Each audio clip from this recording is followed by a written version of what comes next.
What's up, everybody? Welcome to Pop Culture Philosophers. I'm your host for tonight's event, Rockin Robbie Billups, and it's one of the best times of the month, which is the monthly comic book review. That's where me and a few of my homies gather, and we talk about our favorite books of the previous month. Tonight, no surprise, we're talking about our favorite comic books of April 2025. And we got a great panel, including the man with the plan. It is 9-panel grid. My man, Easy Dick. How you doing, man? I'm doing fantastic, man. It's a pleasure to be able to join everyone, the whole crew here, and talk about another great month of comics. Hell yeah, great month of comics and a great panel to go along with it, including the man with the plan. It's my friend, Comic Culture. It's Nick. What's up, my man? What's going on, guys? How you doing? It's a stacked month, guys. This is going to be very hard. That first round is going to be difficult, but we're gonna figure it out. Yeah, we'll figure it out. I was looking through the list. I go week by week in preparation for the show, and I was like, this week kind of this week, whoa, this week, it was kind of like that, Oh yeah, yeah. Speaking of up and down, this man is the man with the plan. It's the one and the only Stu from Dr. Doom's fan club. What up, gang? How's everybody doing? Doing swell, man. Oh yeah, good to see y'all. Good to be here. Thanks for having me. All right. We got one more panelist, and in fact, he is not the man with the plan. This man never has a plan, but he's here anyway. It's Bearded Comic Bro. Y'all are talking like, oh yeah, I go through and look at this. I have no plan when I come to this show. I'm just like, I like this one. We'll talk about this. We'll see what happens. So, heck yeah. Well, y'all know what we do here on the panel. You out there in the chat, thank you so much for joining us. Join the conversation. We'll be throwing your comments down there at the bottom of the screen.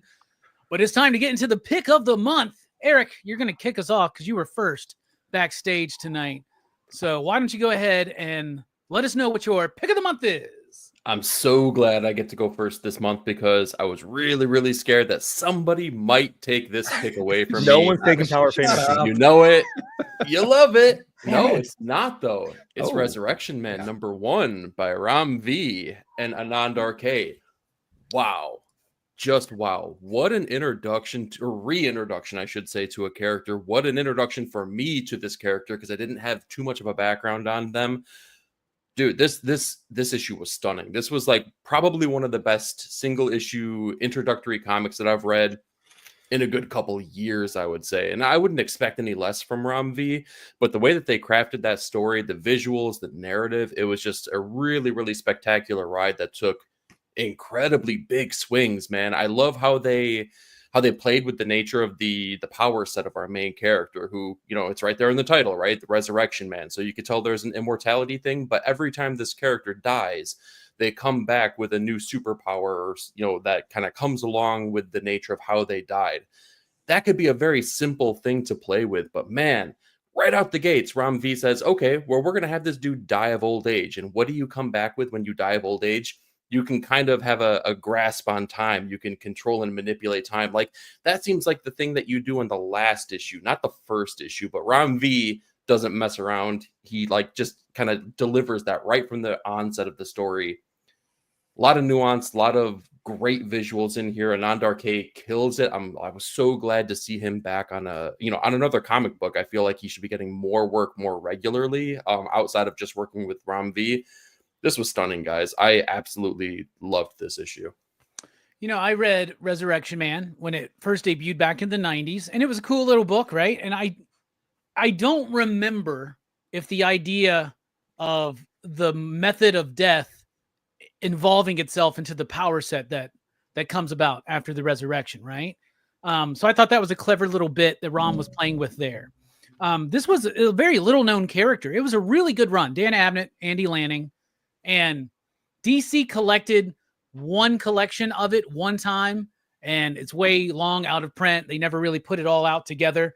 There's a lot of gaps from some really great DC comic work in the 90s, especially, and in the 80s, like Denny O'Neil on The Question or John Ostrander and Tom Mandrake on The Spectre. These are things that we need to have accessible paperback forms of. Resurrection Man is one of those books, in my opinion.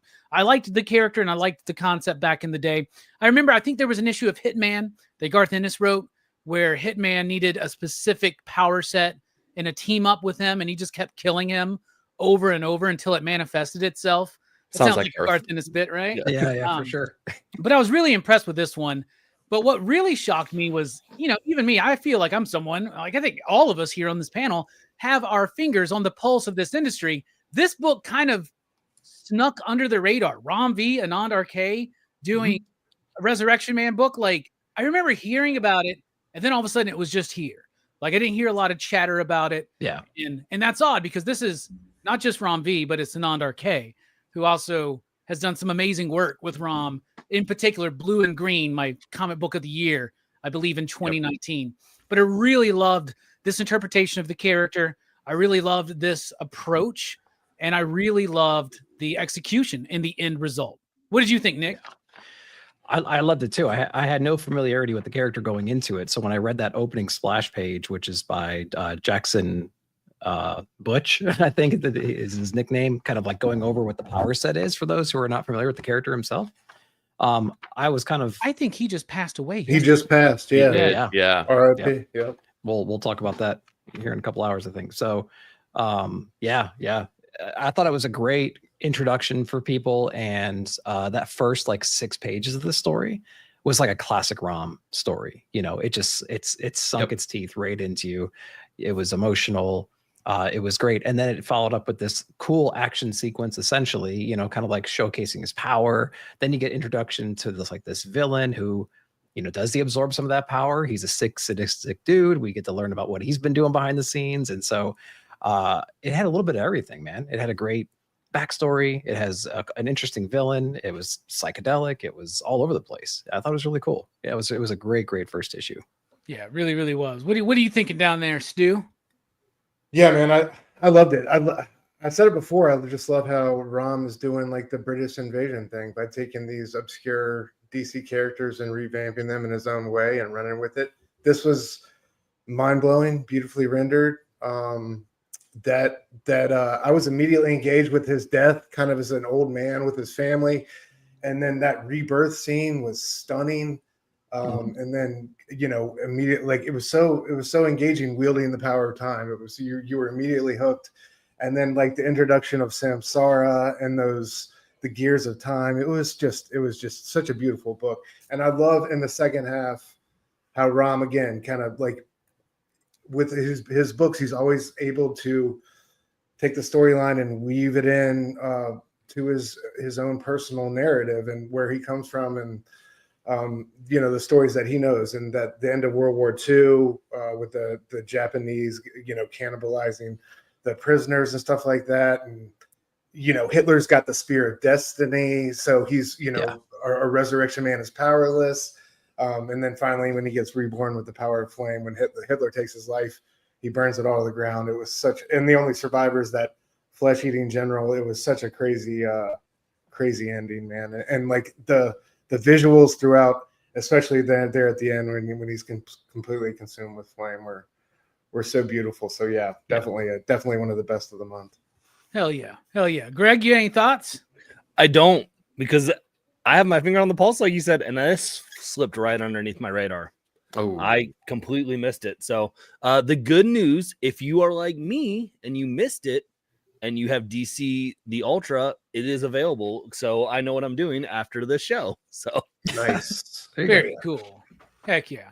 All right, Resurrection Man. That's the first one that we would recommend. I think the panel all agrees pretty much that have read it. What about you, Nick? What's your pick of the month? Well, Eric made it real easy for me because I had it down to 2. So we'll get into it, man. I think this is going to be a short conversation, but we'll get into it. Power fantasy, man. This issue was incredible. Issue number 8 is out. So Kieran Gill and Casper Wingard on this one. I think I was talking backstage or in the back chats that Casper Wingard, I think this might be my favorite work he's ever done. There are some spectacular pages inside this book. Landscapes, character work, demonic rituals gone right, gone bad, who knows inside of here. But what makes this book so special to me, I think, is just the writing. It's the character engagements. It's the complex relationship that they all have. This issue features basically this girl kind of giving up her spiritual essence to save her friends from basically dying, trying to save the end of the world. But she still hangs on to that spiritual essence, combines it with a demonic force. Now she's got like the power of both sides, essentially. inside this book, and she does end up saving the day inside of here, but like at what cost, kind of a thing. There's a lot of mystery around this woman. What is it going to mean? What does it mean when she finally gets taken out or realizes what's going on? She's being manipulated by other people around her somehow. And we unpack all that. And there's going to be a shit hits the fan moment inside this book. Yes. And when it does, I said it in the chat, I think in Insights, I was like, all these atomics, right? All these superpowered people, they're eventually going to turn and face each other and just start screaming, and the universe is going to explode. Like, these people are super powerful and they're playing a dangerous game. And this book was just beautiful, and watching that transformation of this character and what she does with that new inherited power. It's an incredible story. Highly recommend it, guys. Definitely check it out if you haven't. Well, to no one's surprise, I still haven't yet to get caught up on Power Fantasy, so I haven't read it, and I intend to. I actually was thinking about it a few days ago, and I went to go grab the first trade, and I was like, we sold out. And then my buddy was like, oh man, I got one in my box. I was like, yeah, dude, I don't have it on the floor because it's in your box. Let me know so I can order these things, man. Keep them in stock. How many sales have I missed? Anyway, I love to hear that it's sold out, though. That's fantastic. Yeah, that's awesome. The That's one good copy news. sold out. Yeah. One copy sold out. Let's, It wasn't even sold yet. we got to spin this narrative. Yeah. I have done one reorder on it since, but anyway, I haven't jumped into it yet. I do plan on doing it. I'm a little bit too busy right now revisiting Batman Hush for Rockin Robbie Live tomorrow night or Sunday night. What day is it? Whatever. I'm sorry. It was the I'm going one issue at a time though, so it's not too bad. So I'm just saying, I'm reading that whatever. Stu, speaking of whatever, can you imagine rereading Hush instead of Power? Never mind. Sorry. Well, it's kind of like a challenge, right? You know, I talk a lot of shit about Hush, and Hush 2 is out, and I think it's shit. Yeah. And 2 issues in, I think it's really bad. So I was like, well, let me go back and revisit the first one because I don't know, 20 years of shit talking. Maybe I missed something that I enjoyed of it. I read the first chapter. I'll be talking about that on Sunday night. I enjoyed the first chapter. I'll say that. But Stu, what do you think about Power Fantasy? Because now you're drinking the Kool-Aid like these two. Oh yeah, man. I got E to thank for that. It was incredible. It was an incredible issue. Her transformation and the way the whole narration played out, like past and present with her conversation with Eliza was beautiful. Seeing her in hell, seeing the extent of her powers is terrifying, man. And this deadly game we're playing, like Nick said, it's so shaky, and I can't wait to see how the house falls down. But it was this one was the ultimate. The ending was jaw dropping. We haven't got a good moment like this here in a moment in a couple issues. So it was good to have a nice solid cliffhanger to carry us forward. So many people know so many secrets now, and I can't wait to see what ultimately is going to be the straw that breaks the camel's back. But it's team heavy for me. It's only walking singularities over here. So walking singularities, yeah. Yeah. Hell yeah. Greg, have you joined their little club? Absolutely not. You've had a week. I warned you a week ago. A week. Today. Listen, I know I'm that's proud of what you, Greg. I'm proud of you, Greg. Said, but I will say this. I said this last week too. I will read it eventually when I need to. I want to. But then the bit's not fun if I give Eric grief for it. So there you go. Like, I'm doing this for the viewers at home, right? That we We can need give balance. Eric crap. We need If balance. I read it and I like it, we can't give Eric crap about this anymore, and then it's not fun. We'll And then just what find do a you new have as book. a viewer? Yeah, I was gonna say, Just if you find a start new reading book. it, I'll start bringing back up Bear Pirate Viking Queen. I promise you. I promise I will. All right. Eric, I know you got thoughts.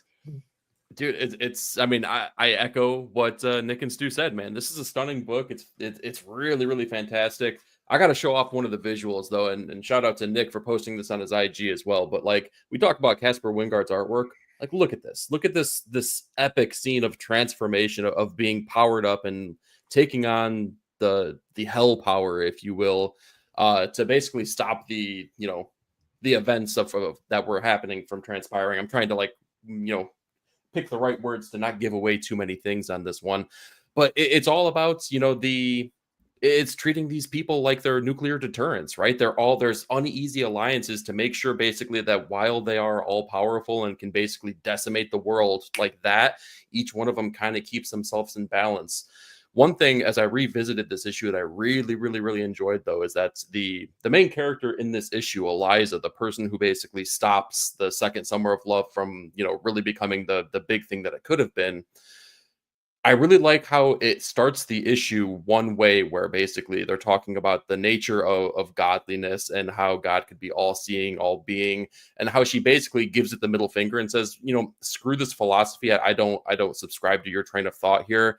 And what we're delivered in the end, the philosophical antithesis to what she says and what she believes, and then how things transpire at the very end of the issue, really pits her against another character in this in a really beautiful way, and that beginning and ending really balance each other out so well. So like, this was very honestly, of a book that I've been praising up, down, left, and right, this was my favorite issue of the series so far. Yeah. Heck yeah. I agree. All right. Power Fantasy, yet again, y'all. Power Fantasy marks all around. Except for me and Greg, we're standing firm. That's right, baby. For you. Enjoy Batman Hush. Yeah. Whoa. Don't throw me in that category. I will say I do like the original Hush, so I'll be curious to see what Robbie says. So chapter 1's not bad. I'll tell you that. Right. Yeah. So I'm also rereading Eric Larson's run when he came back to Marvel, and he wrote Wolverine for about a year. And I remember hating it on artwork, right? Jeff Matsuda on artwork. Yeah. I'm revisiting that for some reason too, just because it came across my desk and I was like, oh man, this takes me back. Let's take it home and read it as if I didn't already commit to too much to do this week. Anyway, Stu, what about you? What's your pick of the month for April? All right. I'm going to go Bill Hester on G.I. Joe, Real American Hero, the Beachhead issue. I love this one. I'm a huge fan of the OG Larry Hama silent interlude issue. Truly, I think is a landmark moment in comic book history. One of those weird, awesome miracle from a mistake type moments where they're trying to cut corners to make a deadline, not do dialogue, and have to deal with lettering, and they end up with one of the cooler creative moments we got in comic books. It also inspired Marvel's Enough Said in 2002, which also gave us some cool moments. But I think this initiative has been awesome. I'm glad it's getting. I'm glad that Hama issue is getting celebrated like this, and the silent issue or the silent missions line. I think everybody really has risen to the task and cool in different ways, and everybody's been innovative with it, I think, for the most part, some more than others. But for me, it was Phil Hester and the heart of the story of Beachhead going down behind enemy lines, risking his life for a mother and the son who turn around and help save his in return. Hester's art is fantastic, great action. And I just love the way it all came together in the end, and how they helped each other out. It was dope. All of these have been fantastic. Danny and Dan Waters, Romero, the Roadblock issue with the hot chocolate recipe, Wes Craig on Duke. Wes Craig, yeah. Mm-hmm. I just wanted to celebrate the G.I. Joe initiative and just talk about my favorite, which was Beachhead #1 from Phil Hester, or not #1, I guess. Or are these all #1s? They still call it #1. Yeah. Technically, they are. I think it was the first one, right, of this new wave, right? Yeah, Beachhead was the first one, right? Yeah, and then Jinx, and Spirit at the top of the month. Yeah. I had a lot of fun with all of them. Every single one of them was great, right? And one of the reasons why they worked so well is because they found top talent to do them, right? Imagine that. Like they got great artists to come on board, and most of them working as the writer and the artist, right? I think Danny may have been the only one, if I'm not mistaken, there, who worked with Dan Waters. I love that Jinx issue. I loved all of them, though. The Beachhead one was great. I mean, the Wes Craig one was beautiful. It was gorgeous. And it's such a great celebration of this art that we all love. The art of not superheroes, but sequential storytelling. That's what comics as a whole is about and what it does, unlike anybody else. Greg, did you check these out? Ladies and gentlemen, I am 0 for 3 tonight. So woohoo! No, I've been doing the G.I. Joe main books. I can't commit to one-offs that were coming out every week.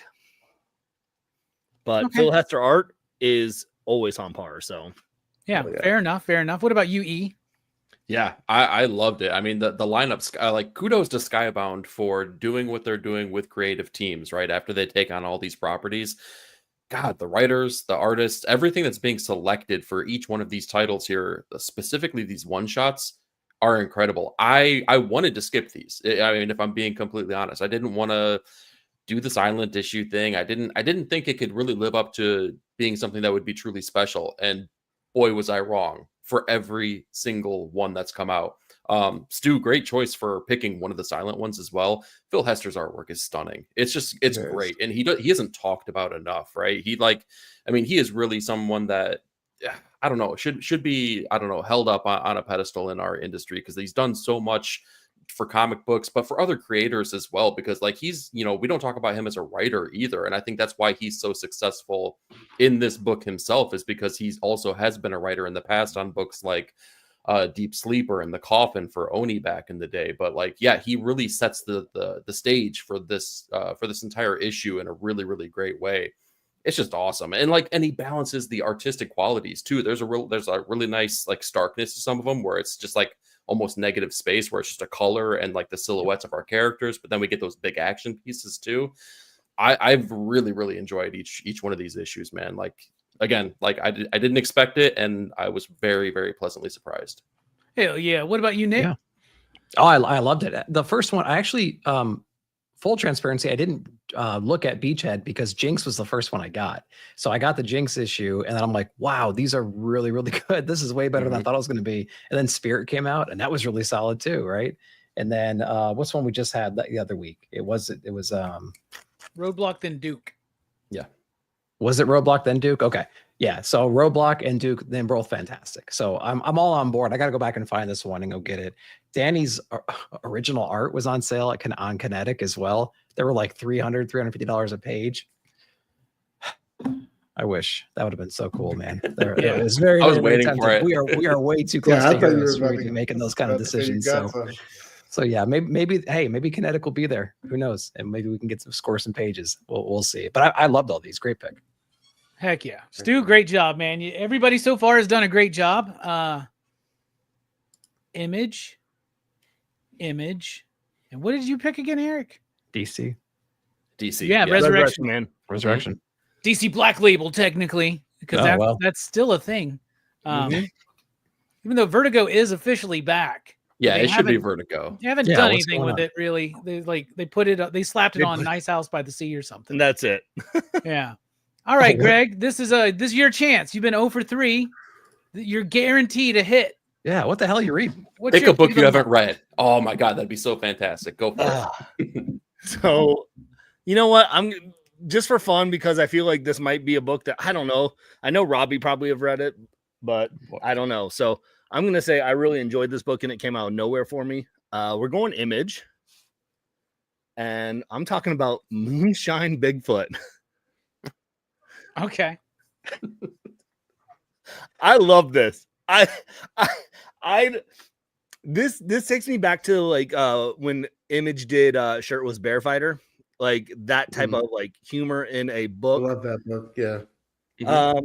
This is what it is. It is a Bigfoot character who is running moonshine, and the whole premise that you get is in the first page, and it is just like his Bigfoot parents shipped him off into a logging truck, and he landed in like South Alabama or Florida somewhere, like. And so this is like Dukes of Hazzard, Cannonball Run, Bigfoot, all just thrown into one, and it's over the top. But I love the artwork. It's cartoony. There's some great the car chase scenes here, because the whole issue is them in basically a car chase, right? He's moonshine running, and there's some really cool splash pages where, like right there, for example, that just like comes off the screen, off the panels and things like that. It makes it really fun to read. And as they're in this whole kind of traveling through their moonshine journey, you're getting a little bit of backstory of who he is. It's all your 80s nostalgic, tropes that are in here. And then there's like, they've got the old sheriff's trying to get them. They've got some like sci-fi G.I. Joe looking dudes Cobra Commander dudes trying to get them. You have basically like a chupacabra, like, and then there's like, they go to like a hideout where there's just like all 80s nostalgic, like Clint Eastwood's there with these orangutan, Big Bird. And it's just as fun. I don't know why I liked it as much as I did, but I did. So I thought Moonshine Bigfoot was rather fun. I really did. Right. It's a book that's not out there to change the medium or change your life, but it's just meaning to do what it does, which is deliver like a Dukes of Hazzard type vibe in the midst of comic book craziness, right? He's a Sasquatch, all the sci-fi stuff that was going on. There's so many elements and it's so chaotic and you feel that vibe. You feel that energy to it. I had a lot of fun with it. I thought it was pretty dope. What about you, E? Did you check that one out?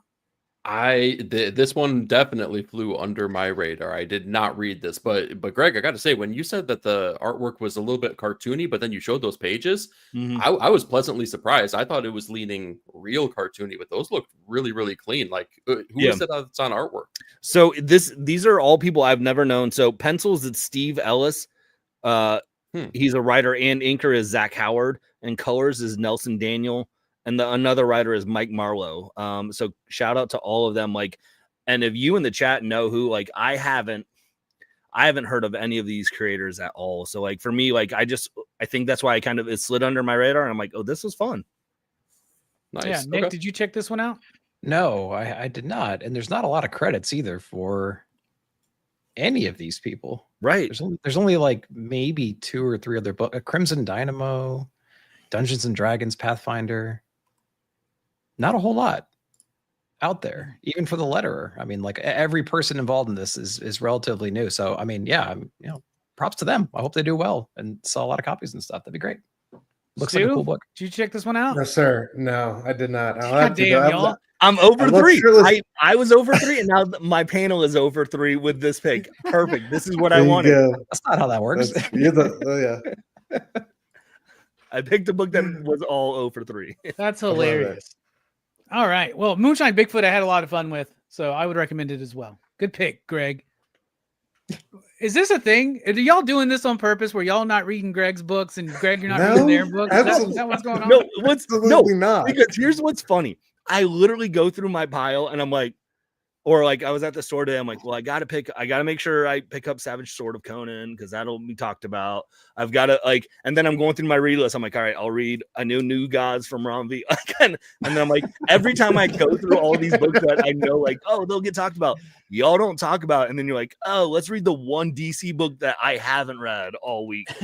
So thanks for that, Eric.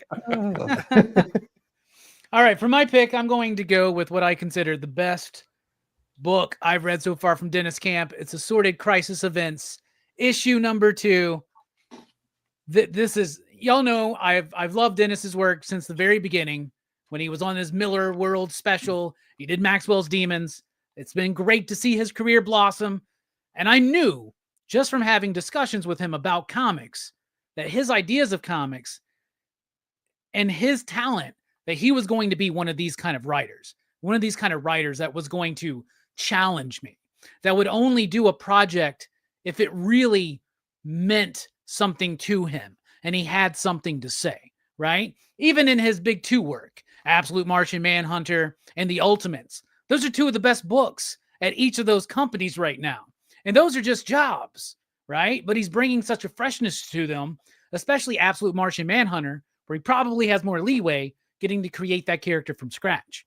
But when he's doing creator-owned stuff, there is such a meticulous craft to it in his writing, in the team that he picks. The artwork in this book is stellar. It's Zawadzki. What's his first name? Eric. Jordi Belair on the coloring. Y'all know I've been very critical of Jordi Belair's work recently. Not here. This is top-notch stuff. A very limited color palette, and it freaking works. And, of course, you got Hassan Osman El Hau on the lettering. The lettering is a very important part to this story. So Assorted Crisis Events is basically a DC crisis of level event is happening. The world is ending. All time is collapsing. Dinosaurs pop up out of nowhere. They might eat your neighbor. All kinds of crazy stuff. But we're still continuing on as best we can as a society, right? Each issue is a self-contained story, kind of like an Ice Cream Man anthology type situation, where it's all in this world. And there's all these characters that are surrounding it that will eventually be spotlighted. But each issue is its own thing. This one is about a dude who works at like a slaughterhouse, right? Killing cows. It's a reflection on his life. It's an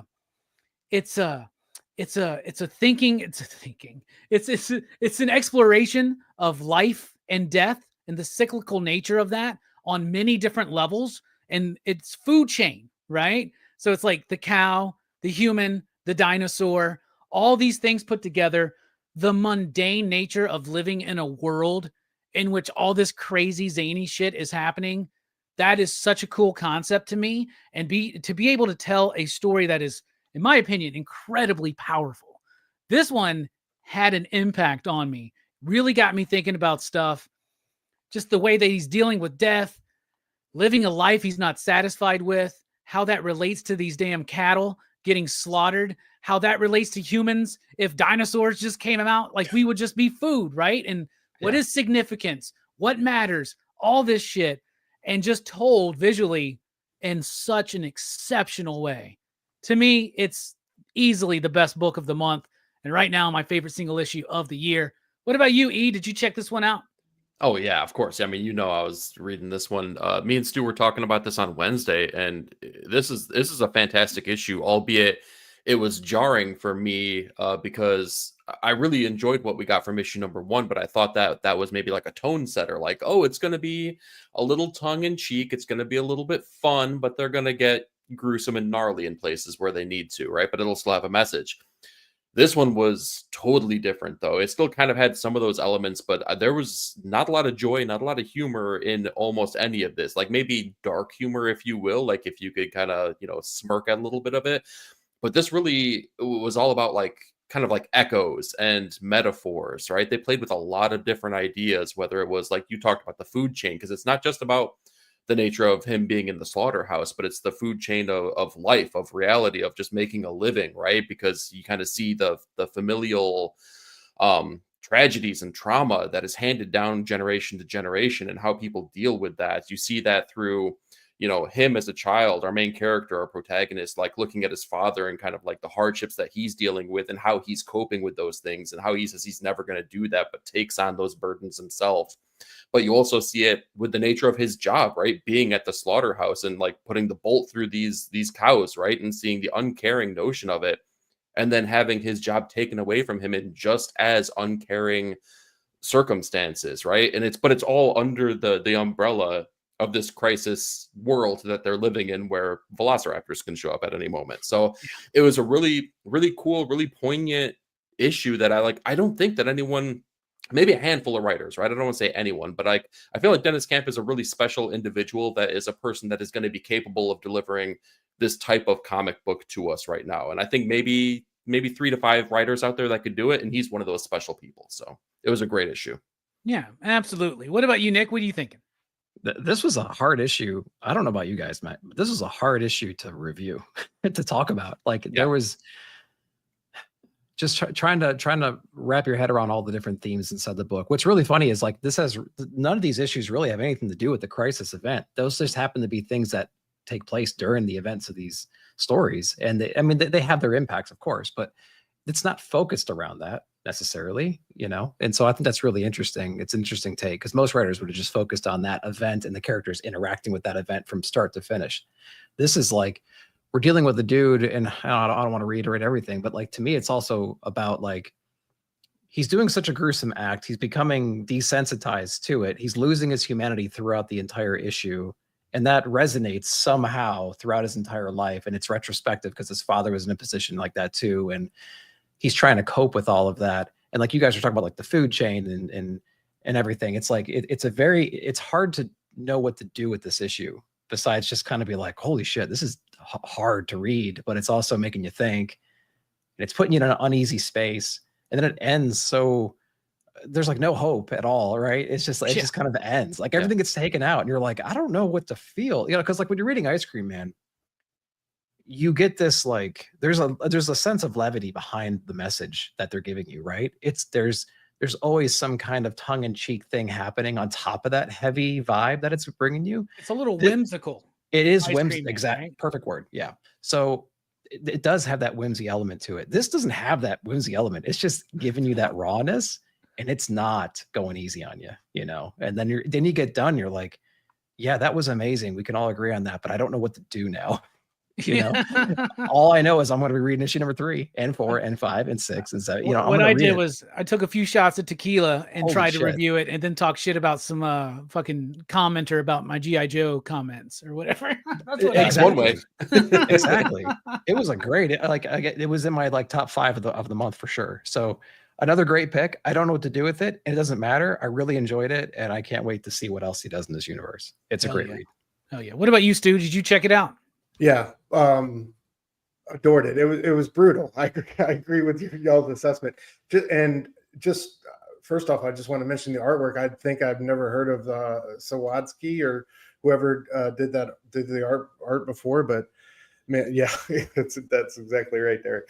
But yeah, just straight off the bat, dude, like the gruesome scenes of the animals being mutilated, like it just immediately had you uneasy.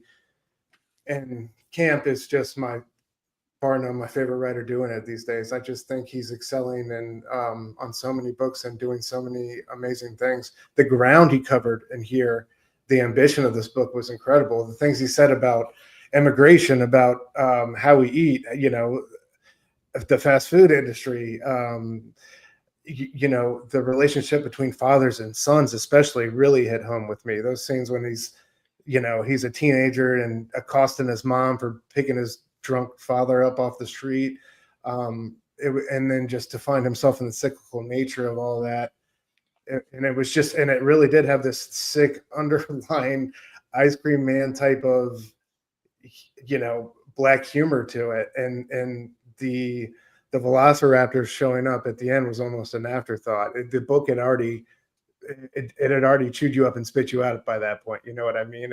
You were kind of numb. So it was a beautiful experience, man. And I completely agree with, what I think you all have said in one way or the other. This was a complete, shift in tone and content from the first issue and the best way. And I think, that's what the best art does. It shakes you awake. So yeah, Camp's the best doing it to me. Great. Hell yeah. Yeah. Bearded, don't let me down, man. You got thoughts on this book? I read it. Boom. Let's go. I'm the first one to have a pick that everybody read. Yeah, nice. He reads Robbie's books. So, well, don't cheer too much because I used to don't let you down. This was tough. This was tough for me. Like I traveled all day yesterday and I got home at like midnight. I was like, I should read some comics. This was the first one I picked up. 2 pages in, Lord. I said, I'll save this for tomorrow. Yeah. I was like, this is a dumb idea. I was like, give me Absolute Batman. That'll be better. But this was one of those like that, even reading it today, like trying to sit and process through it. Like there was so much going on that like I missed so much. And like I got lost in the book. Right. And like getting to hear you all talk about it, I'm like, oh yeah, that does make sense. Like, yeah, it's about this and about this and about this. But my experience reading it, I couldn't consume it like that. Yeah. And it was really hard for me as just like a person. I'm like, I feel like I should like this book. Like, I feel like what is being done here is really top-notch art. I couldn't connect with it, and I couldn't figure out why I wasn't. And I don't like, because again, the page layouts and stuff like you all have talked about of how they do these moments where it's like there's stuff going on and it's like twirling around and there's splat, like it just is, it's a beautiful thing to look at and a beautiful way that to use the medium of comics. You can't tell this story like they're telling it and I think any other format. And that's what's beautiful about comics and this art form. But for me, it was one of those, I just go, I know I should like this, but I just don't know. I'm not getting it for whatever reason. I couldn't connect with it. And so I'm glad that I got to sit in on this and hear and go like, okay, I want to now reread this with some of those thoughts. Because I struggle sometimes reading more deeper books. We always joke about how I don't read Hickman very much, and that, you know, like this over the top, it's over my head sometimes. And I feel like this one was a little bit just like whoosh, for me. Well, Wolverine Revenge was definitely not over anybody's head. I'll just say that. Well, I didn't read that one either. So if you guys pick that, that's over 5.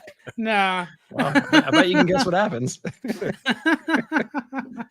All right. I think that was a pretty good round 1, everybody. Speaking of round 1, Eric's a round 1. Why don't you kick off round 2 for us?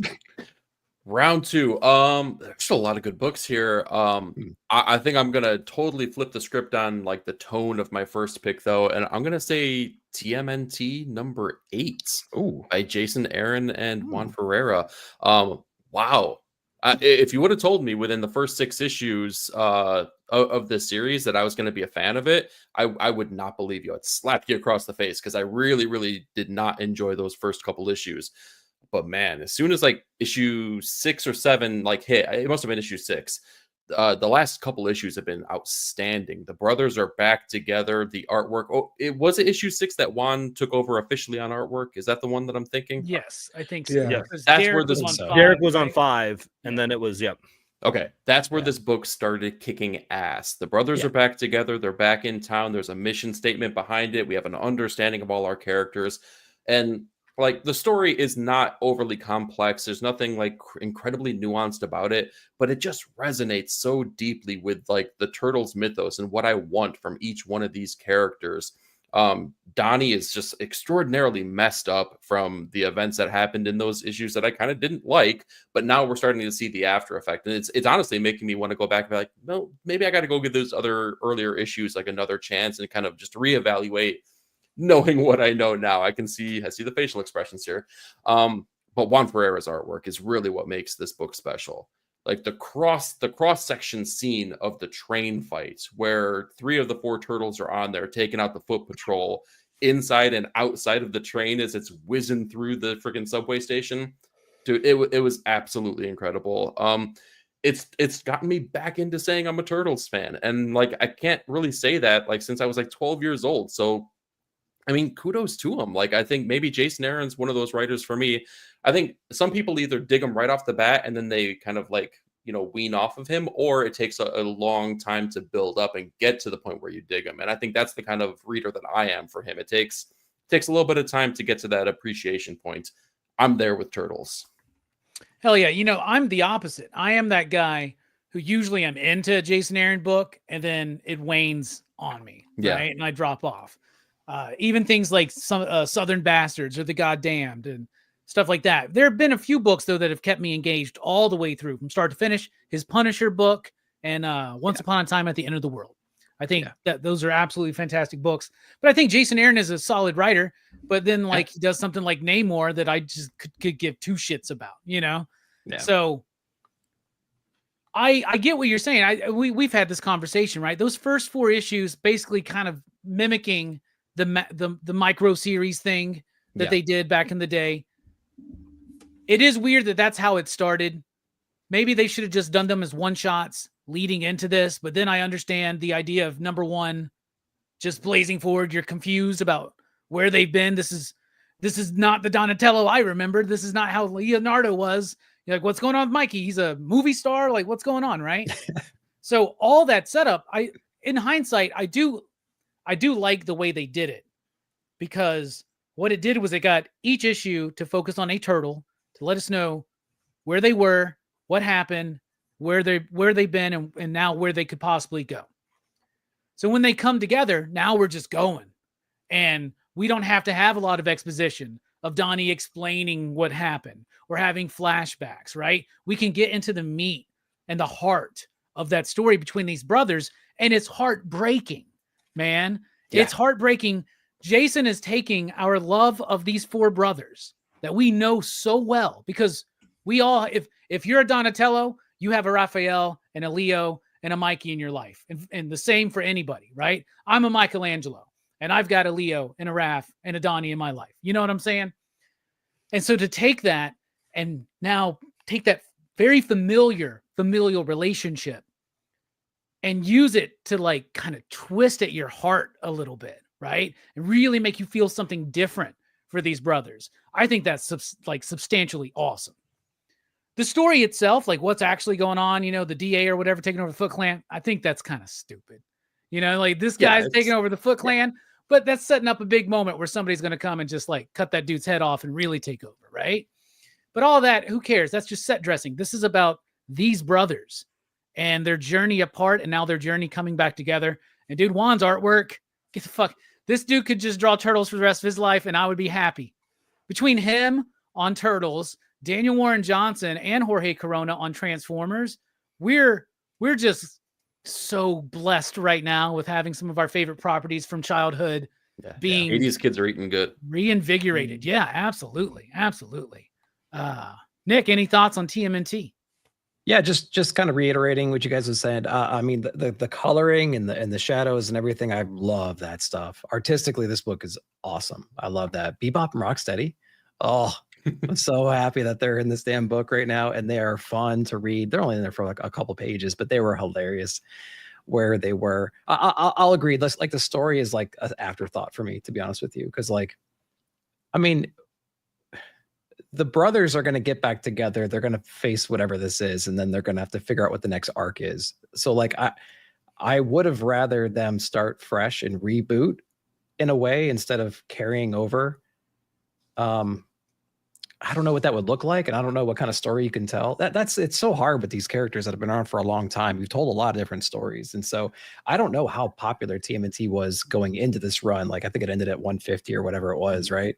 And I don't know what the sales were for that book, but to like continue that storyline into this relaunch, I don't know if that was a good idea or not. And like I said, the story is okay. The brothers are always fighting. They always have to get back together. That's always going to be their dynamic, and it's cool to see that.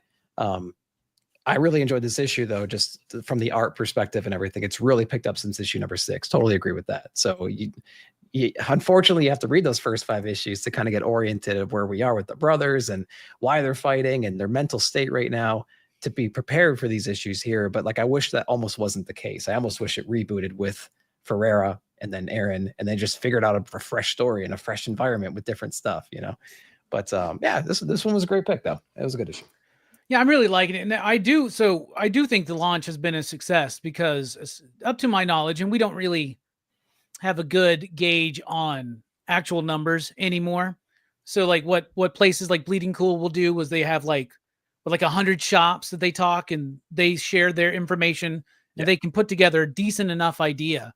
And TMNT is always in the top 10. And it wasn't before, you know. Of course, it's because it's a number 1. Yeah, or it's a but now we're on number 8. You know, now we're on 8, and they're continuing that through. And this doesn't have Ultimate or Absolute in the front of it. Imagine if it did. And it's not part of the Energon universe. Absolute Ninja Turtles. Yeah, the absolutely Ultimate Shredder. They're aliens. Oh, the Dan Waters Shredder that's going to be coming out. Oh, that could be cool. And that's set in this continuity, I believe. So could be setting some stuff up. Stu, you reading Turtles? I don't think I'm caught all the way up to 8, but I have read a couple issues of the Juan. I love Juan, man. Love Juan for a minute. So it's so good to see that dude getting some shine on the major level because he definitely deserves it. I think he's really and is, you know, operating within his wheelhouse on this book. But I can't believe I'm admitting this in front of E, but I love Donatello's story in this the most, man. Donnie's journey in this has been dope. I loved him kind of, you know, being the broken one and also the heart of the story at the same time. It's been dope to see him kind of bring the group back together in his own weird and quirky way. So yeah, man, it's been interesting. I was up and down with the first 4 issues. I liked some, didn't like others as much, but I'm all for it. My question is, what is the future looking like? How long is Juan going to be around? Because I know it takes him a minute to get his stuff done. From what I've heard, he's on for the duration for now. Okay. But in the comic book industry, that could mean 6 months. But yeah, I'm sure there might be a fill-in artist, and he's actually he's always been pretty on with his projects. He's always got some stuff in the works, right? His stuff's always been amazing, man. I wanted him for a Blade book. said that very publicly, and he commented, great I call. think, on a video saying, "Hey, I was offered Blade, but I had to do something else instead." So He's yeah, on the solicits through 11 at least. That's as far as I can see. see, that's pretty Oh, dope, yeah. man. That's So- Yeah. solid. Yeah. Greg, you reading Turtles? Yeah, and I'm so glad that finally you guys got to a book that I'm on, and then I get to be the last person to talk about it, so everything has already been said. So that's cool. Thanks, guys. I again not going to say much because it has, but I'm just going to show this. This just needs to be shown. Yeah, that's the one. Yeah, that's a great scene, man. The opening. Like, yeah, you can't beat that. It's so good, and that's a snippet of what Juan's artwork is, right? Like that's what you get of getting to see it. I do like the story. I know you guys have kind of like knocked on it a little bit. I like where it's going. I think it adds some elements. I didn't read the previous stuff, but I can pick up what's happening already. That people don't like mutants, turtles don't like mutants, vice versa. All that is kind of what the vibe is. And then, now we're getting the jump into kind of something that already exists. And I like where they're taking it, where we're kind of like, Donnie's losing it. And then we kind of go, wait, what's going on here towards the end? And you get these cool moments. I think that is just, man, it's been a lot of fun. I am a big fan of Jason Aaron's storytelling. So I know Eric said he's in one camp and Robbie's on the other. I'm the one who usually just likes him from the start and likes him through the end. So I got visibly upset when Robbie said he fell off of Southern Bastard. So but no, it's been great. And I'm a Raph. So Hell yeah. Hell yeah. Nice, bro. All right, Nick, what's your pick for round 2? Greg, you're one book you didn't read away from leaving the group, and then we have to come chase you down. Is that what that means? Yep. Yeah. Yep. Okay. Yep. Being a Raph, you're just going halfway through the show, angry. Oh man, there's still some good ones out here. Where do we want to go? So we had some heavy ones. Whatever. I'm gonna go into one that was just fun. I like this one a lot. Jeff Johns, Gary Frank, Brad Anderson, Geiger, issue number 13. Great read. I compared this kind of to The Walking Dead, thematically, because in The Walking Dead, Rick and Camp would always find some untouched civilization or some civilization or some community, you know what I mean? And then he brings the shit with him, and then that place gets wiped out. That just happens over and over again. That's basically what's happening inside of here. But we're getting some an understanding of this nuclear woman and her dark secrets. She is good, but she is bad. She has secrets. She's powerful. She's trying to teach our dude how to control his emotions, how to control his power, and things like that. And man, the army comes to come take them out, and just watching them team up together in their nuclear form and taking out tanks and doing all this cool shit. It was just a fun, exciting issue from start to finish. Interior artwork is incredible, obviously, from this team here. We get Junkyard Joe doing some cool stuff in here too. So glad that he's a regular part of this book now and not something to look forward to coming. I just want more of him inside of here. And so just a lot of cool revelations in here. And this is an exciting universe to be in. We have the Northerner coming out as well in Redcoat. We know they're going to be crossing over eventually. I'm all in for this experience right now. I cannot wait for all these characters to mingle and just figure out what all that means and have them save the world or destroy it. Who knows? But Geiger's been my number one from the beginning, and that was a great issue number 13. I remember reading the initial Geiger run and liking it, but then when it got announced as an ongoing, I'm like, how long are we going to be able to keep this going? Right? And it seems like Jeff knows what he's doing. He's going to be able to keep it going as long as he wants. And what a bold, ambitious move today to kind of create your own superhero universe. But what I love about what Jeff Johns is doing with Ghost Machine is he's not overpopulating this universe, right?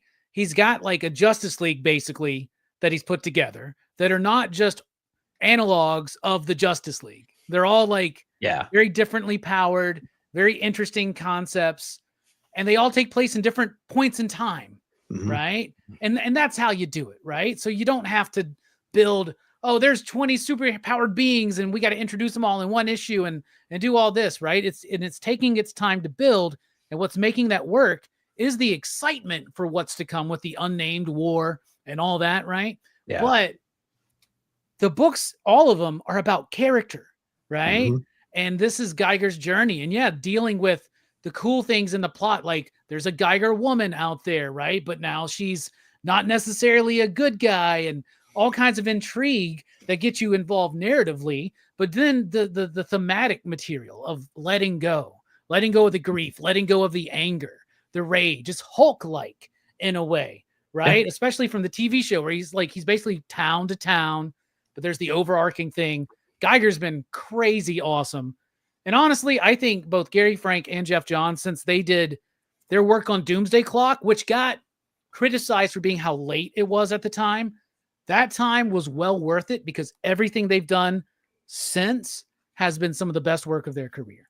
So, Yeah. hell yeah, Geiger, great pick. Stu? Yeah, you guys are forgetting to mention the most important thing, though, man. That Ash Arden is a stone cold fox. Goodness gracious. God, I got a crush on that woman. Yeah, this issue was incredible. For me, Junkyard Joe is my guy. So just to have him around back in the in the picture and doing his thing, forming these relationships with people is something, you know, that just makes me feel all warm inside. But yeah, I love the back and forth here. You know, like them going into this poor ominous town. I love also you know how Ash is kind of you know using and manipulating the situation and all is not as it seems, and the secrets she's been withholding. It's volume 2 has been so good to me, so much better than volume 1. It's had so many amazing issues. So I think the team deserve all the accolades that they're getting for this one. And yeah, Ghost Machine just continues to put out banger after banger. Redcoat, of course, like you mentioned, Rook. I mean, they've had so many wins here lately. But yeah, you just know their brand is quality. You know, another one of these image publishing houses that continues to thrive. So yeah, kudos to all involved. It was a fantastic issue. I'm here for Ash Arden as long as she chooses to be around.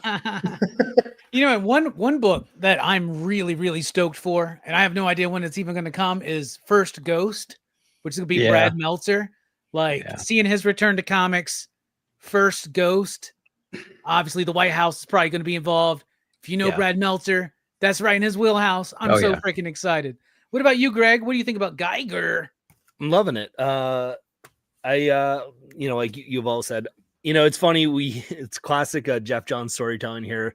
You know, we've been with Geiger for what, more even than 12 issues before this, because we got the previous run where Geiger has just been running around where he's just like pissed off at the world, not trusting anyone. And then like last issue 12, he's like, okay, he's starting to trust on Stu's crush, you know, and like there's starting to be this like connection.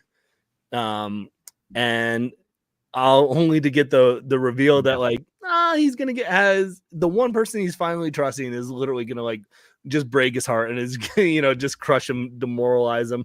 And so I'm just like, okay, we've broken down this character so much, and now we're starting to build him up, and then we're just gonna just pull the rug right from under him again and just crush his heart again. I love that Junkyard Joe's in there. It gives it kind of it gives it another character besides the knight that falls around Geiger. I'm blanking on his name. That kind of Nuclear Knight, that kind of humanizes him a little bit. You know, and it gets this like, he's like, my son would have been so thrilled to get to meet you. Yeah, and like he loved your stuff, and it was like, so he's like, so it was like, he's like, I guess I'm happy to meet you. Like it was one of those like moments and panels where you're just like, yes, because everyone loves Junkyard Joe. Like who doesn't?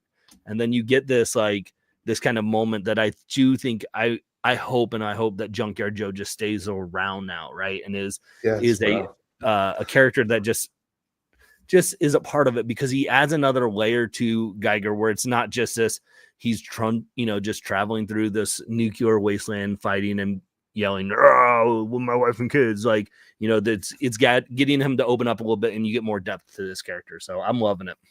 Hell yeah. E, what are you thinking? Y'all hit the nail on the head again. Like, I mean, I have very similar feelings to this as I do with Teenage Mutant Ninja Turtles, and kind of like just books in general nowadays, where plot has really become secondary for me. I mean, plot's going to push a story forward, and that's great and that's good, but we kind of know how comic books work. And we, being that we review comic books, we also know how story structure works, and we have anticipations for things. But what really truly kind of gets me going is that character development and the character relationships. And that's where this book sings. We have that hardened character of Tariq Geiger, but you see that wall just slowly but surely being torn down, whether it's through the animals they come in contact with, whether it's the characters, the Nuclear Knights. Now we have Junkyard Joe, who, they clash at first, and now they have this kind of begrudging almost friendship that's going on right now. It's really great to see the character relationships build and grow, and you have to kind of lean into the trust of the people that have been there and had your back throughout the previous 13 issues here. And now that he's starting to build those relationships too, he's starting to trust the one person that really he can't trust at this point here, Stu's crush.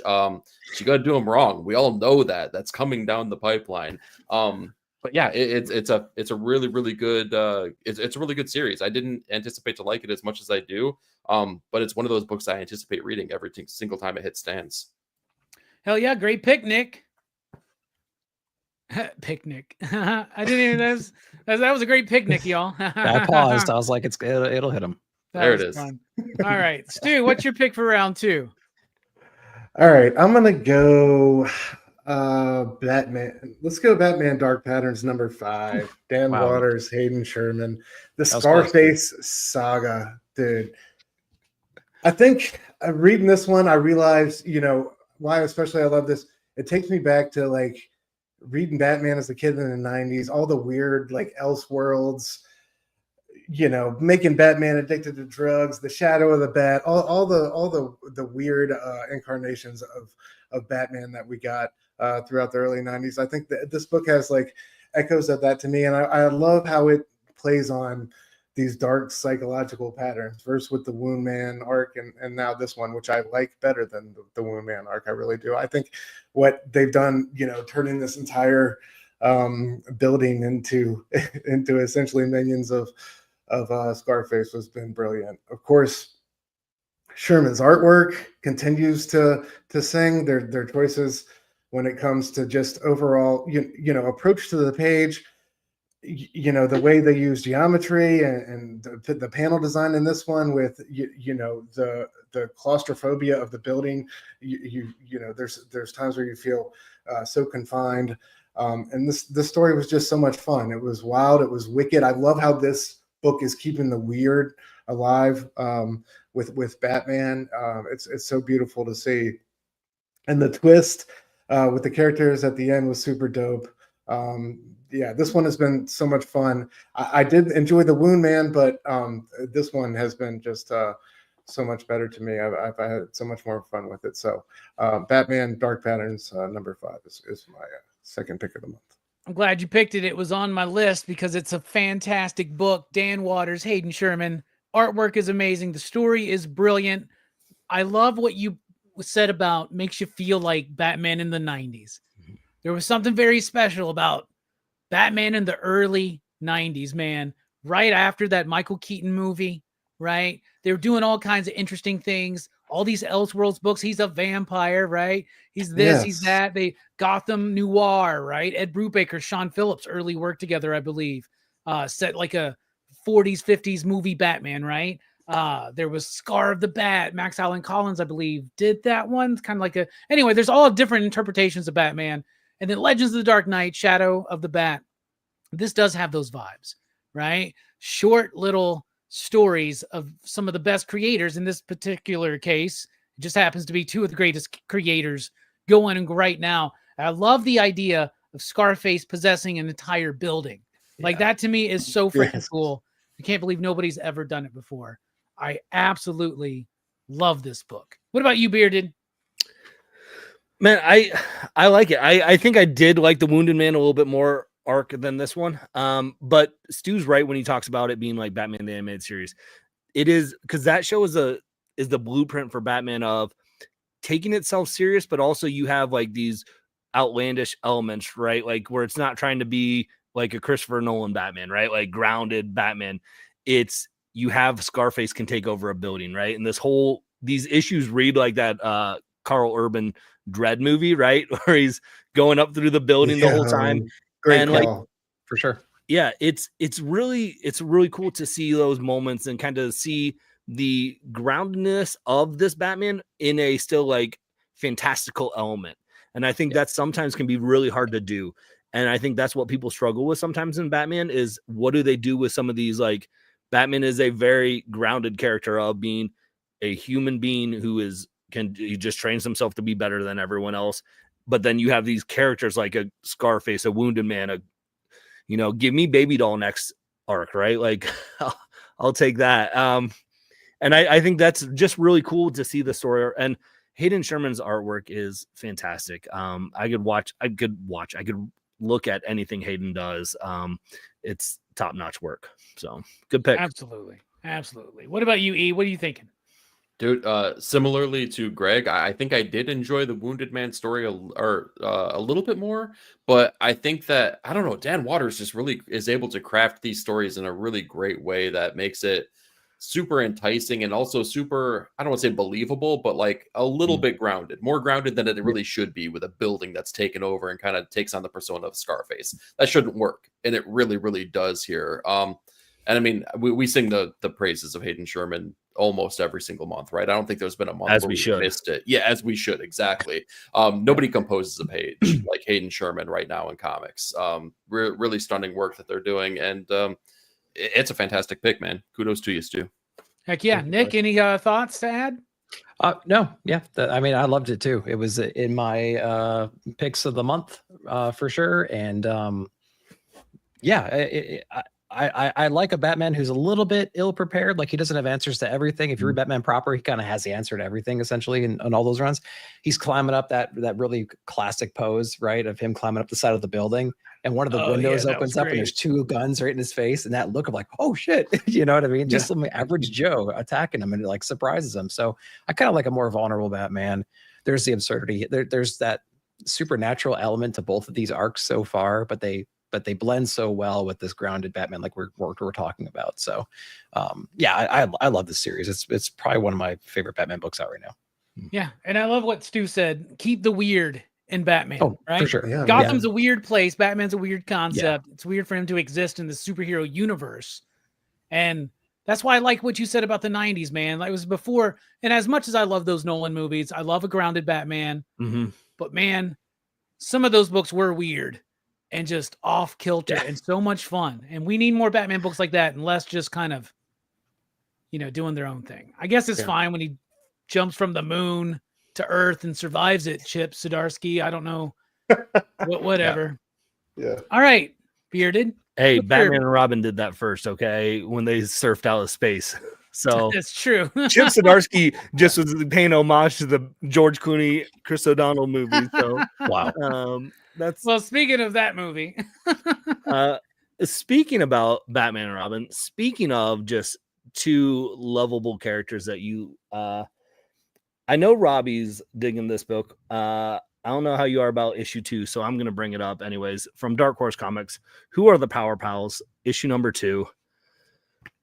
Gang, the first issue surprised me out of nowhere. I loved it. I find books that are I don't know if you all talked about last week, but the concept of you have these two washed up, 90s actors that the company put all their money into, making them the next big superhero thing. And after like 6 episodes, they canceled everything.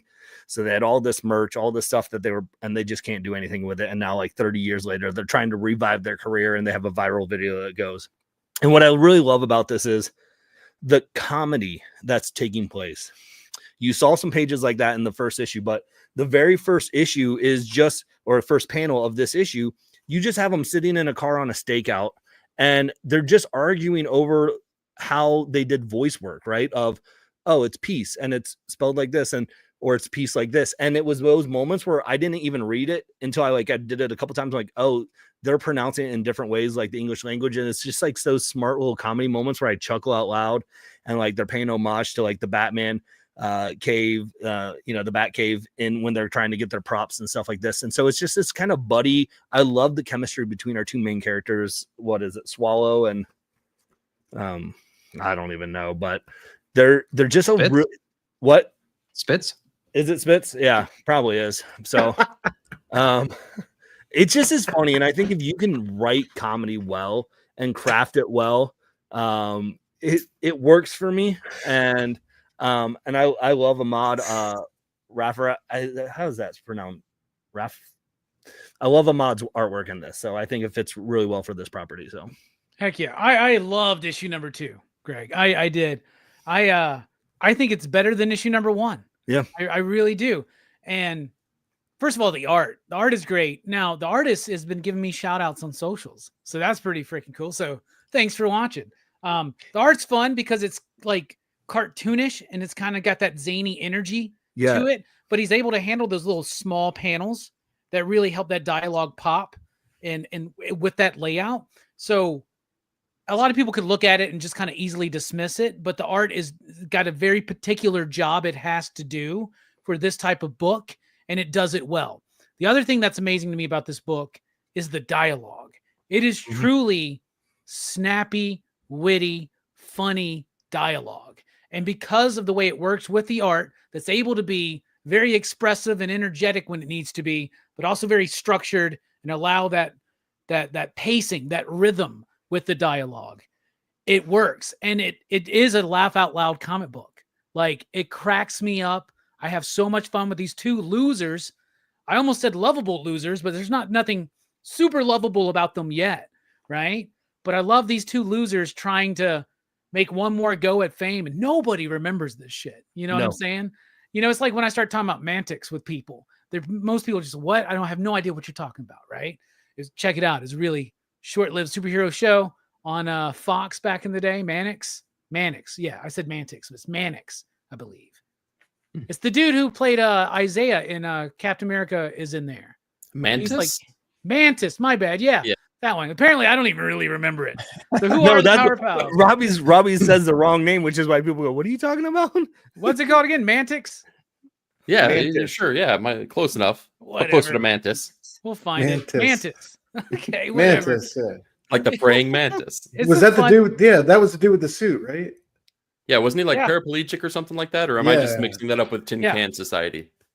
No. I think it's true in both Daddy cases. ripped off Robbie's favorite show. Yeah. I didn't say it was my favorite show. No, you Mantis. said it. I'm You not said even favorite drinking tonight. That's the problem. I'm just on weed and Powerade tonight. Shit. All right, Erica, have you read this book?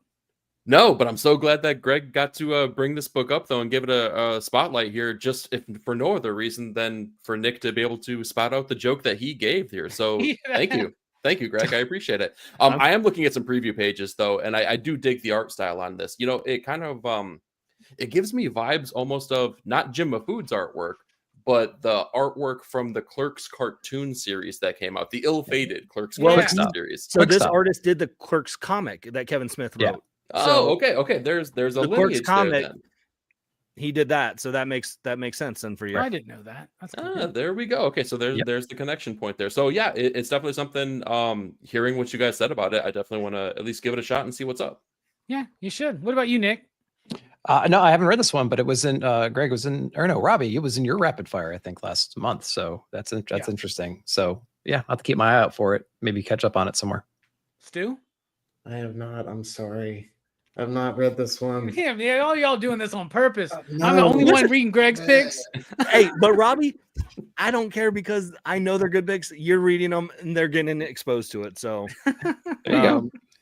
That's part of the joy of this show, right? right. You know, I may Oh, have yeah. never read Power Fantasy again. Nick may have never read it. Exactly. Got to get put on to books you don't know about. That's part Yeah, of the process. I'm yeah, sorry. we do that man. all the time. Right? And sorry to your dismay, Nick. It's Buzzard, not Spitz.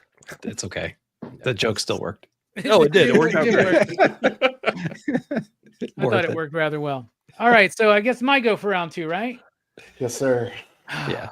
I really, you know what? Just- There's a piece of me that at the end of the year, I don't want to be the marble shill, but I'm not going to allow that to affect my judgment Don't on take my it books away. and what I'm going to pick. I'm gonna say, just do it. Are So you I'm taking it going away to from pick me? Daredevil, Cold Day in Hell, issue nice. number 1. We all got the Frank Miller variant. We all got the Nice. crunchy. I just got the. Hey, I got the regular. I got that too. Yeah. I was so impressed with this first issue. We'll see how it goes, right? It's basically Dark Knight Returns with Daredevil, right? Daredevil's old, powerless. Shit happens. He's got to come out of retirement, starts getting his powers back, blah, blah, blah, right? We've seen this done. Spider-Man Reign. This is just, it's Dark Knight Returns with Daredevil. All right, that's fine. I'm not the biggest fan of Charles Soule's writing, especially his writing on Daredevil. I did not like his Daredevil run whatsoever. The moment there was a dude whose name was 10 Fingers, and he's got like 10 fingers on each hand, and he's got a gun that has 10 triggers on it, but one barrel. I was like, I don't understand this anymore. Like, I don't get it, right? 8 Billion Genies was good, but I think it didn't really quite nail the ending.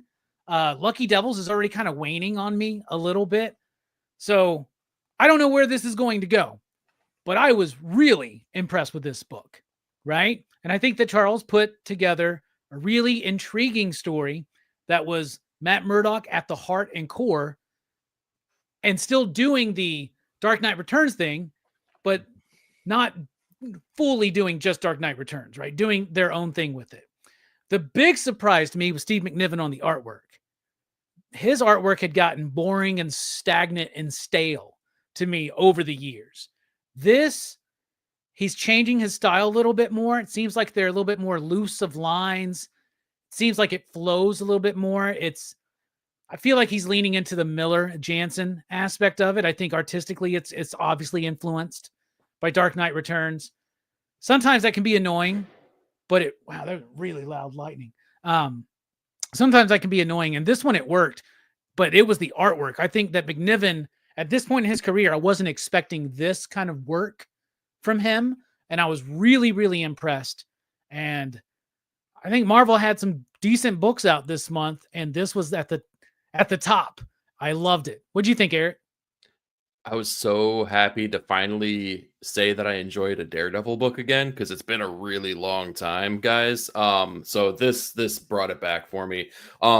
Dude, yeah, you talk about the Dark Knight Returns influence on this, and I have to echo that. It just feels of that time frame, that Frank Miller, Lynn Varley era, with like Dark Knight Returns and Elektra Lives Again. Like, I mean, it feels like the baby of those stories, right?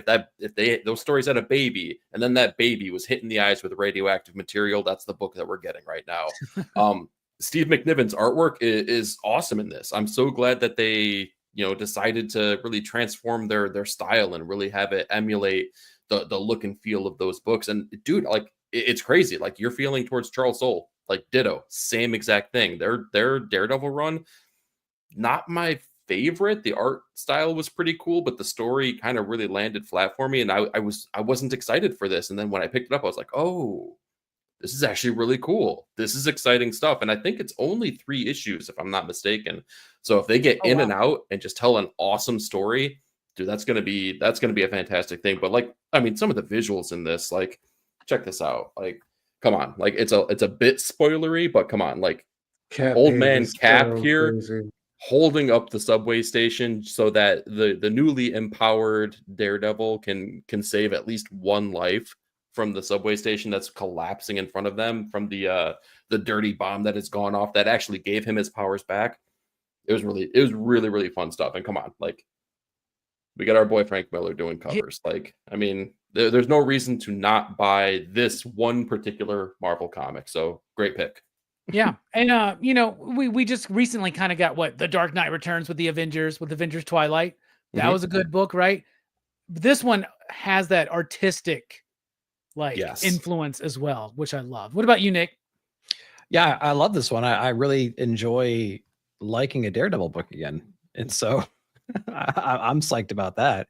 Interior artwork was incredible in this one. It was just an exciting book. I like the world building. It has you were talking about the artwork in general and how loose it looks and everything. There's so much like debris and chaos, and the compositions are really cool. And it has just a lot of grit to it. And so, it has that Darrow look in a way, you know what I mean? Like it really does. It has so many like sick things happening around this world, and your eye just kind of gets drawn to so many different pieces of it. And the perspectives are really cool in this book as well. Great set pieces, and I like the characters they bring in the Marvel universe as like ancillary characters, like the villain and who the villain's messing around with towards the end of this book. Like that part was awesome. I really liked all that stuff. So I mean, yeah, I mean, is it a dystopian future and everything is dark and gritty and it's Dark Knight-esque? Yeah, but I mean, like historically, recently, those type of stories have been better than the proper books. So I don't care. Write as many of those as you want, man. Use that formula and just keep cranking out some badass books, man. I was gonna say, and it's a trope for a reason, right? Because it works, and when it's done effectively, like keep churning them out. If they're gonna be awesome, let them be awesome. Yeah, for sure. Stu, what are your thoughts, man? I know you got some. Yeah, it's good to see Steve McNiven back balling. I love this one from the jump, like him in the graveyard visiting Wilson's grave, and I love how like the world building started on that ferry ride back, and how you really kind of saw what you were dealing with. It was fantastic. But yeah, dude, I love his like wiry look in this. The fact that he's back running the soup kitchen, and what was the name of the place? Badland Jack's or something like Badland Jack's, probably. It was so true to the character, but also like it was such a new nice spin on it. But yeah, I love the Elseworlds cap, man, was such an epic part, and the two revelations at the end. Can we spoil it? We can spoil it, right? It's been like a month. Man. Yeah, like Bullseye, and dude, seeing Punisher there at the end, like being used as target practice was brutal. And there's about a third of them still up there on the wall, but yeah, man, it was. I love the gritty feel of this one. It was a great flip. It was cool way for Matt kind of to get back in business. But yeah, this one I didn't really know this one was coming. It kind of snuck up on me, but I'm a huge McNiven fan, so it's always good to see him back. Hell yeah. Greg, you got any thoughts? Yeah, I love how Eric said that there's no reason you should not pick up this book. The one reason is if your shop is out of it, and that was my shop, so I did not pick up that book for this reason.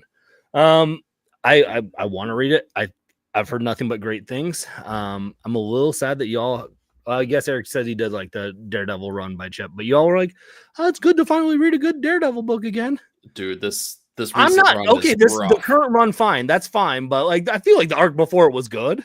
So yeah, Chip overall, was we're like 20 issues into the new one. That doesn't. Yeah, I was gonna say it's we been a like hot the second. old stuff. It's just I don't know. I feel like you can be good. like it's fine. There's also a couple Daredevil books that were Elektra's Daredevil and like her like solo miniseries. Those were kind of boring. The Daredevil book though. That's like saying, we need a good Batman book, and we're talking about Signal or something. Shots fired on Signal. Yeah, I was gonna say somebody hates you and your Signal. stupid yellow outfit or whatever. So no, I want to read it. It's on my list. I'll wait till my shop gets the second printing. So all right. Well, I hope you get a hold of it soon, man. Yeah, that second printing is coming soon. All right, time for the best of the rest. Rapid fire. Eric, kick us off. Ooh, man, there's still a lot of like top picks available. Okay. Wow. All right. One that just came out this week here that really took me by surprise, Lost Fantasy. Really, really dug this. Kurt Pierre's kind of coming back. I feel like it's been a hot second. I can't even remember when Indigo Children came out previously, but that's the last book that I remember him writing. A year and a half, maybe? Yeah. I think it's even been longer than that myself, but that could be right. That it's been long enough. Really cool melding of the high fantasy type of world, but also like almost like a Law and Order kind of crime drama that they're dealing with. Really great artwork in here as well. It's almost got like a Steve Immonen meets Mike Mignola kind of feel to it. I really kind of dug that. And we were talking about this, Stu, again on Wednesday. We don't get enough fantasy style books. We get Conan, but Conan is barbarian, right? It's not necessarily high fantasy all the time. I like seeing that. Like, give me magical stuff. Give me trolls. Give me ogres. Give me all that kind of stuff. This is looking like it's going to be delivering that. Plus, I bring up Indigo Children because we get a little maybe sneak peek. I don't know what they're intending to do, but we kind of get to dive back into that world. Not necessarily in this story, but in the back, we kind of figure out what's going on in that world too. So Kurt told me that that's going to be in the back of each issue of Lost Fantasy, and it's not going to be put in the trade. Interesting. Okay, so weird. Okay, so it is a backup that's going to be issue only. More reason to pick up the floppies then, as if you didn't already have those. Let's talk Plague House by Michael Conrad and Dave Chisholm. Really cool stuff. I am an absolute sucker for haunted house kind of stuff. If you know me, you know that me and my wife honeymooned at the Stanley Hotel. We took our 10-year anniversary at the place where The Shining was. They filmed the exterior for the hotel. I love a good haunted house story. And this looks like it's going to be delivering that with really great artwork here. A sound story, but it didn't deliver a whole heck of a lot of plot. It just kind of sets up the premise. But the artwork in here by Dave Chisholm is absolutely awesome. Same artist that did the Miles Davis biography previously and is on Spectrum recently. This one's great. I'll keep it nice and tidy for you guys. Green Arrow. Nobody's talking about this enough. People are talking about it, but loving it. Yeah, Greg, you digging this one? Dude. Yeah, I'm talking about it. This is the duo. When I talk about Daredevil, these guys should be doing Daredevil after Green Arrow, because this is giving me the same vibes that I got from Brian Michael Bendis and Alex Maleev doing it back in the day, with Ed Brubaker and Michael Lark doing it back in the day. Give me a grounded superhero story that's crime driven, that doesn't get too weighty, too bogged down by multiversal garbage and, cosmic whatever shenanigans. Just give me Ollie shooting arrows, fighting crime, and they bring back that social aspect too, without making it like incredibly heavy-handed or anything like that. They really do it in a nice, nuanced way that makes it arguably more resonant than it could be if it kind of went with a different approach. So Green Arrow, and I will. And I'm just to say, Eric, I'm really glad that Chris Condon's just like, let's forget about the Arrow family and let's just stick with Green Arrow. It's big time, same, yeah. Chris Condon, he's doing great work, man. I hope that he continues on that. And then since I already spoke about him, I'll talk about Spectrum as well. Dave Chisholm, Rick Quinn, Spectrum speaks towards the nature of creativity, specifically in music, but kind of like a bigger notion of that time travel, timey-wimey kind of stuff where people can kind of have touch points based on creativity through music, and they can kind of time travel or kind of meet in extra dimensional places based on that. But there's also kind of like a TVA, almost like entity that is out to stop these people that have these powers that can kind of manipulate those creative levels on here. Really cool stuff. Definitely worthwhile. It's honestly probably one of my favorite books so far this year. So Spectrum, check it out. Very nice. Very nice. What about you, Nick? Rapid fire. Let's go. All right. I'm not going to save any for anybody. Let's see. No. Don't worry. You were reading my book. all. I'm all good, Nick. I'm fine. I've got all my picks. You'll have plenty of picks. Nightwing, number whatever. New Gods, number 5. Incredible story. I don't have to tell you guys that we're giant fans of this book. I love the interaction between Highfather and this new force that comes through. He's bringing out like his ultimate weapon, right? Tries to use it, and it has no effect, man. And now like shit's gonna hit the fan very, very soon. And I'm all for it. I'm really excited that a New Gods book is spectacular with a great creative team from DC for sure. Speaking of DC, Wonder Woman, absolute number 7. Incredible story. Second part of this like side story that we're on right now inside of Hades. Great story, obviously pulling through some of the lessons learned of that story into the current situation that we're in right now with Diana in this like battle arena, taking on the champions of Hades, and she's trying to save her mom and things like that. This is an incredible book and incredible artwork inside of it as well. We talk about that series every single month, it seems like. And let's say we already talked about Redcoat, but I'll throw it in there too. Redcoat, extremely cool. I think that one of the charming things about this book and Geiger is you have really compelling characters. We touched on this a little bit. Really compelling characters. It doesn't really matter what you do with them. There needs to be some kind of a thread to push him forward, but this is a very episodic book of him just wandering the country, interacting with some interesting people throughout history and lore and everything else. And like, I don't care if there's not a plot. I just want to see him wander around forever. And that would be fine with me almost, but I'm glad there is a subplot, and we're going to be combining him with other people in the Ghost Machine universe here very, very soon. So excited about that one. G.I. Joe, issue number 6. Damn, you are taking them all, man. Shit. So I'll stop with this. Chill out, bro. It's so good, man. This one was awesome too. I didn't grow up a huge Joe fan. I didn't grow up a huge Transformer fan, but the Energon universe is definitely making me a fan right now. Top creative teams on here. I love that Duke and Cobra don't really know who each other are, and the first half of this book is them kind of exploring each other a little bit and their power sets and everything, and like they don't quite know what the other one's capable of, and it was an incredible like back and forth. Loved that issue right there. So I'll stop with those four for right now to give you guys some stuff. Yeah, man, you fuck, dude. You just decimated mine and Stu's list. I'm still good, gang. There's a few great ones still, Tyler, right? Still good. Now, those are some great picks, man. I totally agree. Redcoat, by the way, I didn't really like it that much at first. It's become one of my favorites. I'm so anticipating each issue of that. It's really hitting the historical nerd inside of me too. Yep. I love it. Stu, rapid fire, man. What you got left? All right, I'm going to plunder the rest, or maybe we'll see. Moon is Following Us, number 8.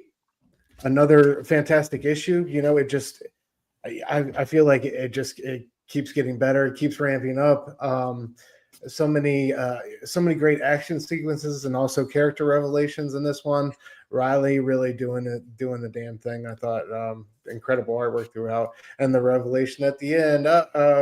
Daddy got touched by weirdo Uncle Johnny. It's all gone to shit now. So I can't wait to see where that goes.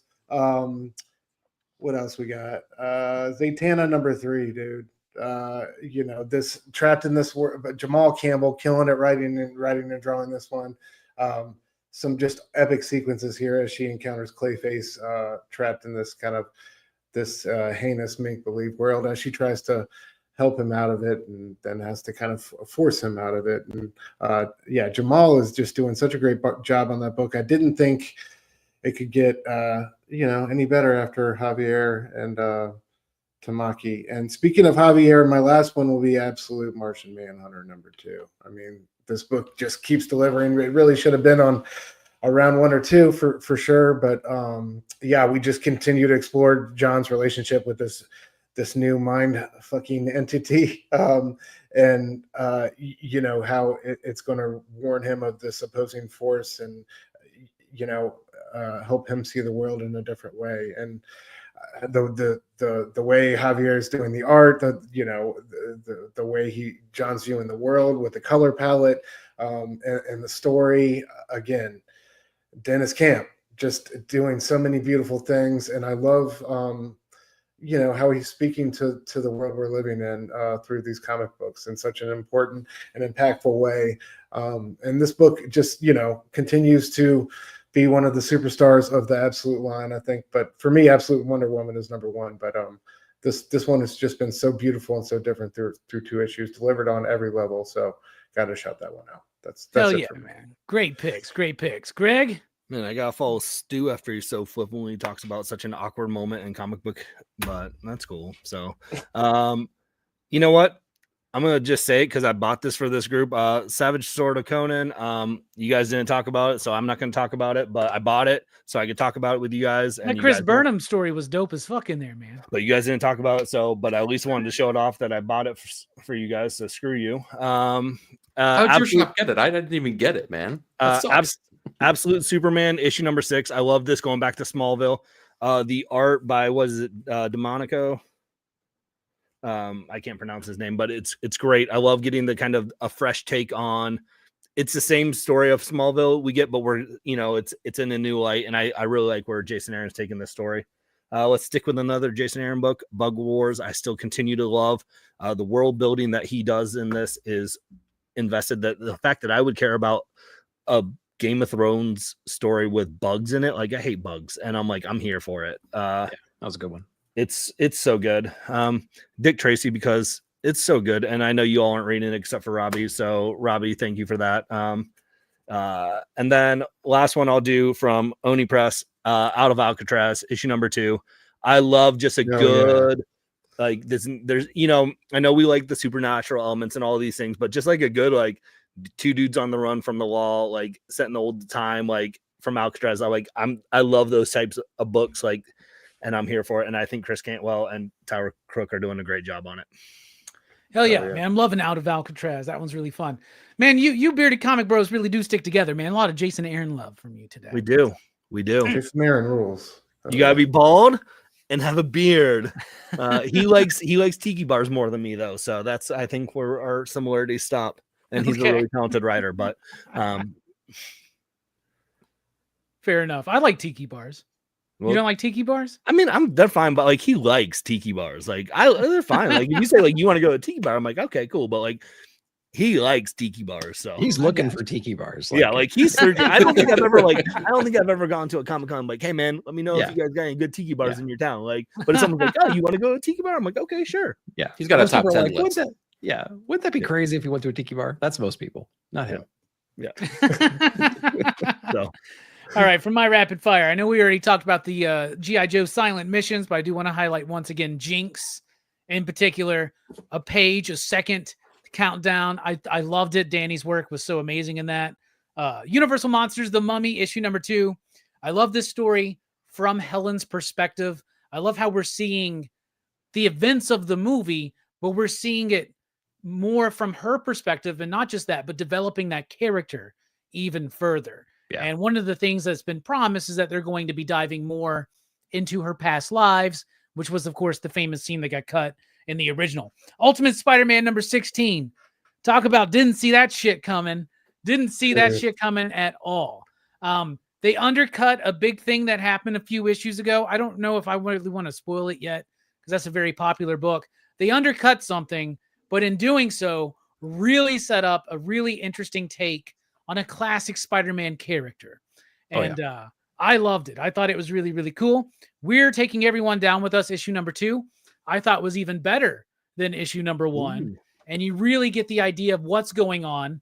This young lady, her dad is basically a supervillain. He gets attacked. He's been in hiding for years. She doesn't really know anything about this world. And he gets attacked, maybe dies. And now his consciousness seems to be forming in this robot that's trying to help her. That seems like a really cool book. The art's been great. The story's been great so far. And 2, increase the momentum and the pace, I thought. Planet Death, issue number 0. Yeah. First bad idea book I ever read. Lots of them out there, $1.99.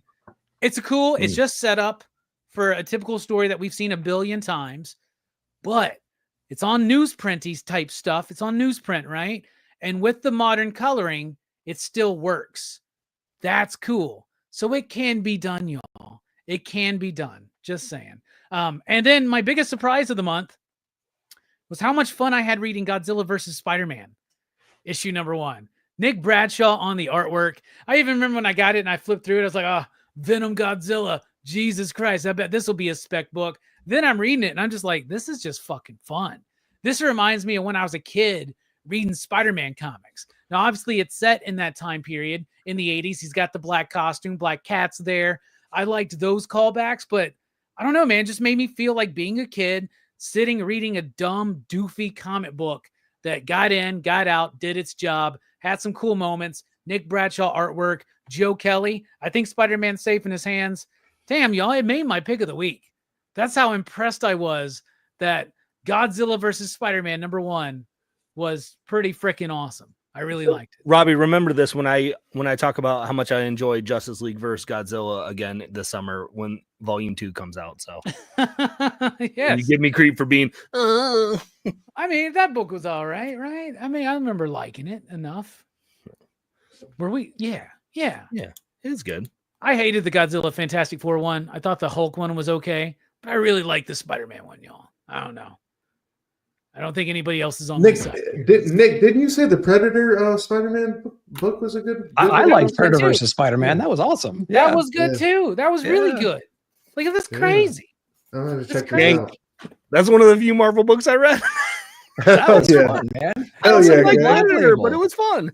And it wasn't even Black Bag or Black Label, or not Black Label, Red Band. I'm like, how the hell did that not get a Red Band, but fucking Wolverine did? I know, man. I had to call the shop and be like, I think you might want to put that on the mature reader's side, man. Put it on the top shelves, yeah.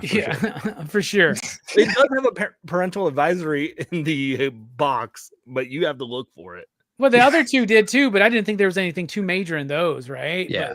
But this one was like, God damn. This is like a goddamn slaughter. These aren't aliens that they're ripping apart and making trophies out of them. These are humans in the story, dude. That's how I felt like when I was a kid reading Maximum Carnage, man.